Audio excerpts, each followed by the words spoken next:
kalau ditanya untuk penggunaan ya bahan ajar di bidang studi bahasa Indonesia sekolah dasar, khusus kalau untuk kelas 5 itu dia masih sama ya dengan kelas-kelas sebelumnya, masih ada menulis, membaca, masih ada percakapan. Jadi semua bidang yang juga diajarkan dari kelas-kelas sebelumnya tetap sama ya sampai ke kelas berikutnya, yaitu pengembangan bahasanya, pengembangan kalimat-kalimat kata-katanya itu makin tinggi ya, makin tinggi ya. Jadi bahan ajar yang digunakan untuk anak-anak ya bagaimana supaya itu menyentuh langsung ke mereka, maka yang menjadi yang kita lakukan bahan ajar itu adalah anak muridnya sendiri. Bagaimana mereka berbahasa dengan sesamanya, kemudian mengambil kosakata dari percakapan mereka, dari buku modul ya, dari buku yang ada mungkin bahan cerita di situ, kita ambillah dari situ apa kalimat langsung yang ada di sana. Jadi langsung kita buat lebih, kalau bahasa Indonesia itu ibu lebih banyak menggunakan ke anak-anaknya langsung dari buku yang ada.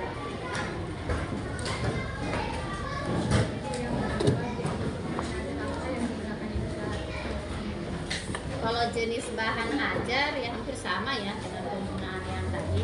Kalau jenis bahan ajar itu kalau untuk bahasa Indonesia pada umumnya kita menggunakan media-media itu yang dia langsung menyentuh ke contoh kata-kata yang tadi ya. Kalau misalnya kita menggunakan buku, kalau buku langsung kan itu kita tanya kira-kira di sini mana yang dia kata sifat, kalau misalnya di kata sifat gitu ya.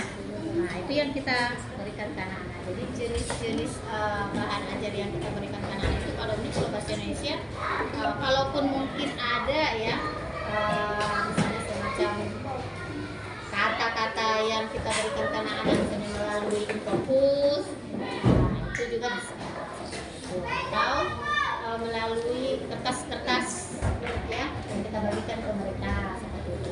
Ya tergantung situasi dari pembelajaran yang kita berikan seperti apa, maka dari situlah kita memilih jenis bahan ajar.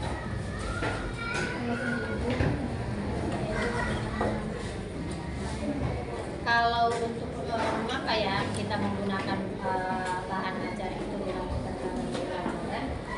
Karena sama seperti kita kalau misalnya kita pergi bekerja juga, kalau kita tidak bawa ya sesuatu yang berkaitan dengan pekerjaan itu ya sama dengan kosong aja begitu ya. Jadi begitu juga ketika kita masak, kalau kita masuk aja begitu tidak ada bahan ajar, walaupun sudah ya dari dulunya bahasa Indonesia bisa kok gitu ya, itu bisa nanti lari kemana-mana gitu kalau kita tidak punya bahan ajar. Tapi kalau dengan bahan ajar itu maka ada fokus ya, ada batasan-batasan yang kita sampaikan. Misalnya kalau pokok bahasanya kata sifat lah kita sudah tahu batasannya sejauh mana kita mau menjelaskan kata itu kepada. Jadi ada batasan-batasan setiap pokok bahasan yang kita berikan ke anak-anak kalau kita punya bahan ajar. Sudah. Sama. Assalamualaikum Dek. Apa kabar hari ini Dek? Sehat? Makan? Apakah kalian Dek menggunakan bahan ajar saat proses pembelajaran? 3. Apa jenis bahan ajar yang digunakan saat proses pembelajaran?